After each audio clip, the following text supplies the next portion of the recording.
Hey, Shalom, Makim Shalom. Excuse me, first and foremost, as always, I want to give all praise, honor, and glory to Yahweh, Bahasham Yahawashi, Bahasham Rachakwadash. Double honors to the apostles, bishops, and elders of Great Millstone that taught us this truth and also teaching this truth, and much peace, love, and salutation to the elect, beginning with 144,000, all the way down to the large multitude that believes and who the Lord will deliver in these last days. To you all I say Shalom. I'm the brother Tazamah from the Great Millstone Dallas camp, coming back today with another lesson, and I pray this lesson will be edifying to the elect and to the point. I don't want to take too much time on this, but I want to do a lesson based on this video that was sent to me, by the elder Menat Zakba. And as you see, this is Jake, this old wine bottle, as you see, who knows he's an Israelite, to my understanding, but he's just completely lost and completely gone. And this is why the scripture says that you have to study to show yourself approved. A workman that needeth not to be, that needeth not, as a matter of fact, let me open that real quick. Study to show thyself approved. All right. Actually, that's, what's that, 2 Timothy 3? Or it might be 2 Timothy 2. Yeah, I think it might be 2 Timothy 2. Yep. This is 2 Timothy chapter 2, verse 15. It says, study to show thyself approved unto the Most High, a workman that needeth not to be ashamed, rightly dividing the word of truth. So when you come into this knowledge, man, you have to study. All right, you just can't be talking off the handle. And when you see something for face value and you just take that as that's what it is. No, you got to do research, man. Okay? So it says, study to show thyself approved unto the Most High, a workman that needeth not to be ashamed, right? Rightly dividing the word of truth. Somebody who's going to break the scriptures down directly and correctly. Okay, which this individual, once again, that you see here on the screen, all right, Chazak Charles, he has no business trying to teach the scriptures because he doesn't know what he's talking about. All right, he's trying to use a scripture in Mark the 3rd chapter, the 8th verse, to prove that you had Idumeans, those who are of Tyre and Sidon, and he's equating that to actual heathen that followed Yahawashi, but he doesn't understand history and he doesn't know how to read. He doesn't know how to break the scriptures down with context. That's why, all right, beginning with our apostles here at Great Millstone on down, we're the authorities in the scriptures, man. All right, we're the authorities in the scriptures, and we're the ones who have been given the eye salve to see and to break these things down correctly. So I'm about to play this real quick, and we'll get some precepts, and Lord willing, this is edifying. All right, shalom, shalom, shalom, brothers and sisters. Let's do some more damage to this Edomite doctrine. Did the Messiah? This is a guy pretty much that believes that Edomites can make it, that Edomites can be saved. That's pretty much the notion of where this guy is going. You actually have Gentiles and actual heathen, all right, that can be saved when the scriptures clearly go against that. All right, the scriptures talk about how Israel's iniquities will be forgiven for, not the actual heathen. All right, we were given the law. We were given a covenant. So how can the first covenant be given unto us and we broke that way? And then Yahawashi came on the scene. All right. And then all of a sudden now it's just open for everybody. That doesn't make no sense. Anyways, I digress. Let's go back to it. Have problems with the Edomites. Yahawashi, Yahshua, Yahusha, Ahaya, or Yeshaya, I should say. We Hebrews, we got a lot of different names for the Mashiach. Y'all got a lot of different names for him. We know the Messiah, the Mashiach, as Yahawashi. That's his name. All right, all these different names and things of that nature. That y'all the bugged out ones doing that. Okay, but anyways, let's see what the book got to say. All right, this is Mark, the book of Mark, chapter 3 and verse 7.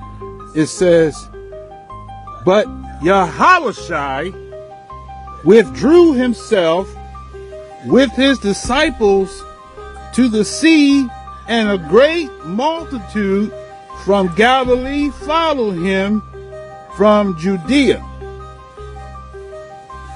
So I wonder who was in that multitude. Is it possible, slight chance, that there were some Edomites in there. Let's see. All right, verse 8. Bring it up. And from Jerusalem and from Idumea. Whoa, wait a minute. That's a trick Bible you got there, brother. That Bible don't say Idumea. Let's read it again. And from Jerusalem and from Idumea and from Jordan, and they about Tyre and Sidon, a great multitude, when they had heard what great things he did, came unto him. Boom. Oh, man, he got us. He had to drop the mic on that one. Dang it, y'all. Hey, man, he debunked us. Shucks. Oh, boy. It's not looking good, brothers and sisters. So you got to tear that page out the Bible. Because the Messiah had people from Idumea, Tyre, and Sidon follow him. I guarantee you those people wasn't following him just because. They were converts, people following him, wanting to be a part of the covenant. And with that, I say shalom. He's probably a GOCC Israelite. I wouldn't be surprised. You know what I'm saying? And they're probably the most bugged out of them all. All right, they're probably the most bugged out Israelite group out of all of them. Now let's break this down because let's go to the scripture where he was reading at. Let's read it again. All right, this is the book of Mark, chapter 3, verse 7. It says, "But Yahawashi withdrew himself with his disciples to the sea, and a great multitude from Galilee followed him, and from Judea, and from Jerusalem, and from Idumea," which Idumea is Edom. All right, and where is the land of Idumea located? The land of Idumea is located it's located southeast, all right, of Judah. Now let's just do this real quick. Let's say, where is the land of Idumea? Where is the land of Idumea located on ancient map? All right. It says, on ancient maps, the land of Idumea, also known as Edom, is located in the southern part of present-day Jordan and Israel, specifically to the south and east, like I said, of the Dead Sea, bordering the Gulf of Aqaba. And this is where you would see the land of Idumea is located southeast of Judah. Okay? This is where the land of Idumea is located. Now, mind you, it said that there's followers that came from this region. Mind you, this is after, all right, this is after the Hasmonean dynasty. Okay, because something significant happened before Yahawashi came on the scene that actually participated, for lack of better words, of Herod the Great, the Herods, all right, the Herodian dynasty, even creeping their way up into Israel and claiming themselves to be Jews, going back to their father Antipater the Idumean, which was a high general underneath John Hyrcanus. You see? But once again, if you don't know your history and you out here just winging it, being wing masters, you end up looking ashamed. As we read in 2 Timothy 2. This is where the land of Idumea was located. Okay? This is where they were located, as we see here on the map. Right? Now, going back, let's read this again. It says, and from Jerusalem, and from Jerusalem, and from Idumea, and from beyond Jordan. From beyond Jordan, right? Meaning what? On the other side of Jordan. Okay? It says, and they about Tyre and Sidon, a great multitude, when they had heard what great things he did, came unto him. So you had those who were in the lands of Tyre and Sidon that were following Yahawashi too. Now, mind you, the scriptures say that we will be scattered among the heathen, and we will be in these various different lands. Now, let's start off with Idumea, right? Let's go to the book of 1 Maccabees, the 5th chapter. All right, this is 1 Maccabees, chapter 1. Chapter 5. I started verse 1. It says, now when the nations round about heard that the altar was built and the sanctuary renewed as before, it displeased them very much. Going into Hanukkah or Hanak, whenever the temple was rededicated, it says, wherefore they thought to destroy the generation of Jacob that was among them, and thereupon they began to slay and destroy the people. Right? Verse 3, excuse me. It says, then Judas fought against the children of Esau in Idumea at Arabatine, because they besieged Gael. And individuals like Vocab Malone like to go to First Maccabees, the 5th chapter, to say that the Edomites were done away with and that they were destroyed. But if that's the case, how did Antipater come on the scene? How did Herod come on the scene? How were the Romans still there? You see, how did the Roman Empire, which Rome is also known as Edom as well too, Rome, Edom. You see?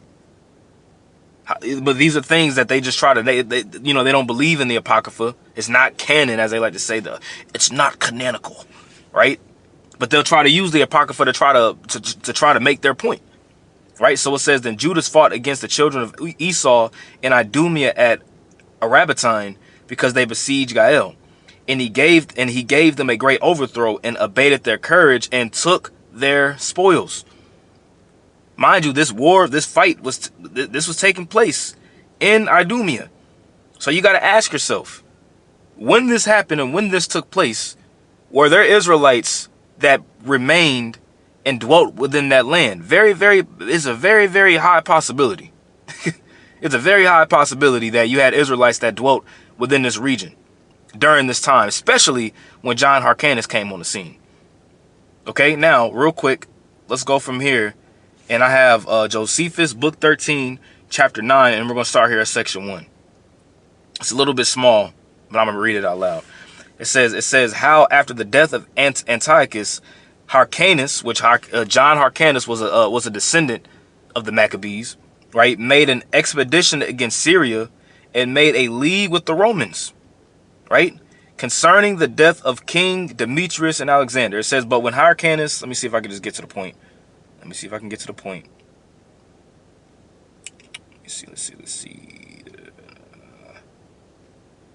I see where we got to start. Let's start here. It says, however, it was not till the 6th month that he took Medaba, and that not without the greatest distress of his army. After this, he took Samiga and the neighboring places, and besides these, Shechem and Gerizim, and the nations of the Kuthians, who dwelt at the temple, which resembled the temple which was at Jerusalem, right? That's the temple at Gerizim, right? Because you had those that went up, all right, and pretty much replicated the temple that was in Jerusalem.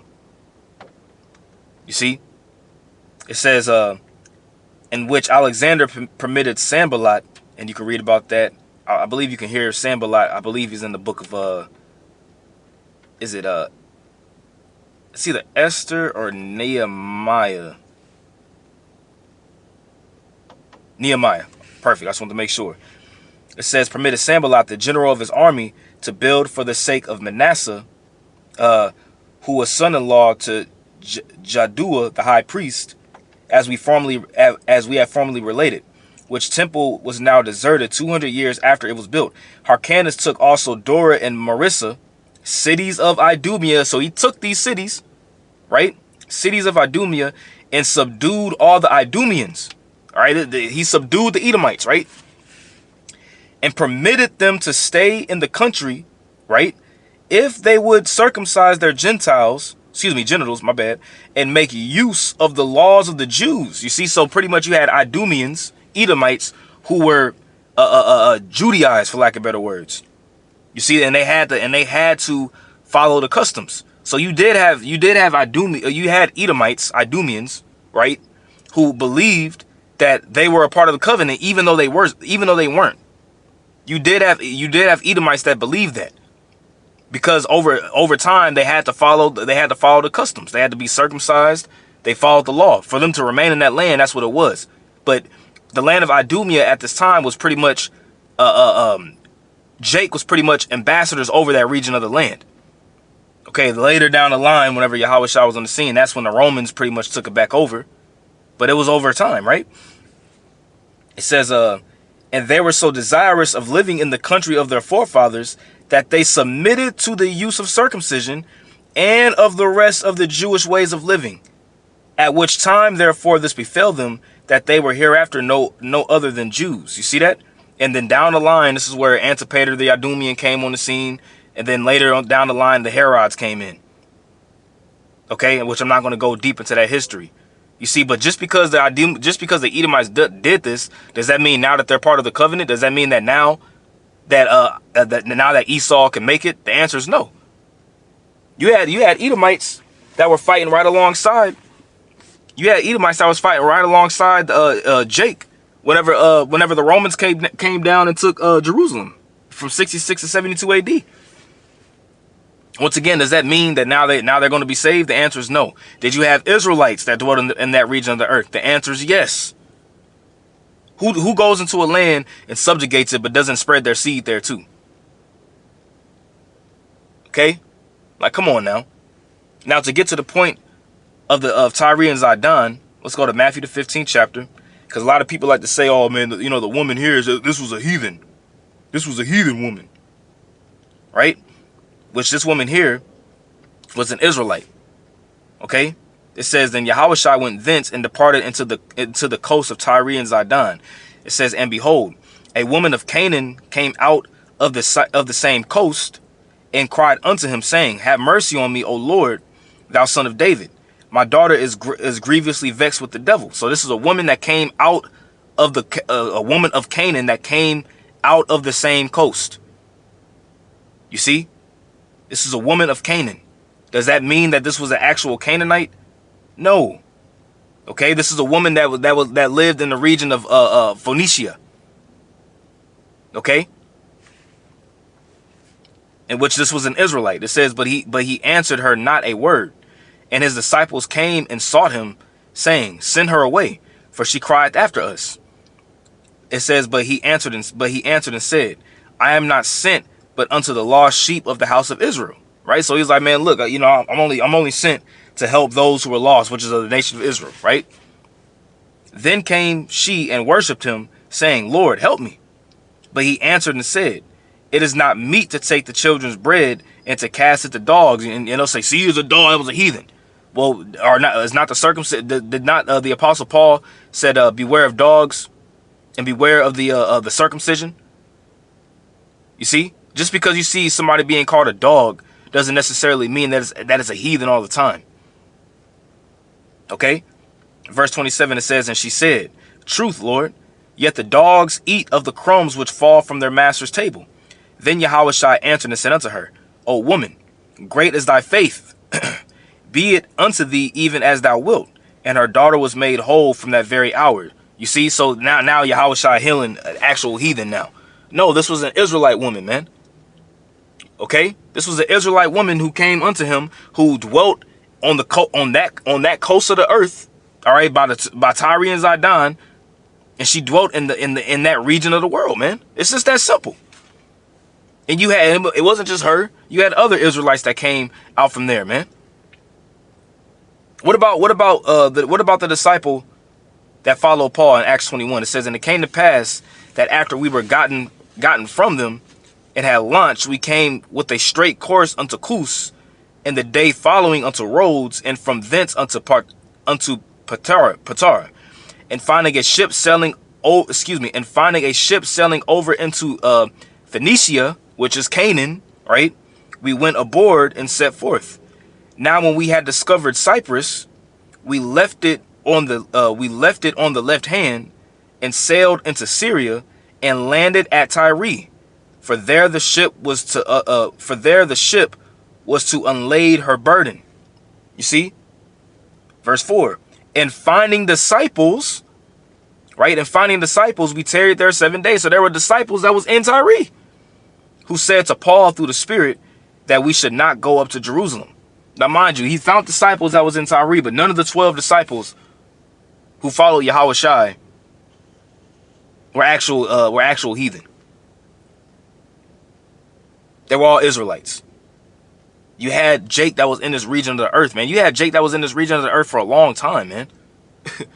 You had to remember the deals that was made, even going back to King Hiram and Solomon. You better believe that there was Israelites in that part of the region.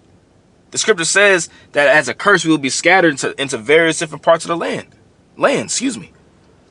1 Peter chapter 1, verse 1, it says, Peter, an apostle of Yahawashi Mashiach, to the strangers scattered throughout Pontus, Galatia, Cappadocia, Asia, and Bithynia, elect according to the foreknowledge of Yahweh the Father, through sanctification of the Spirit, unto obedience and sprinkling of the blood of Yahawashi HaMashiach.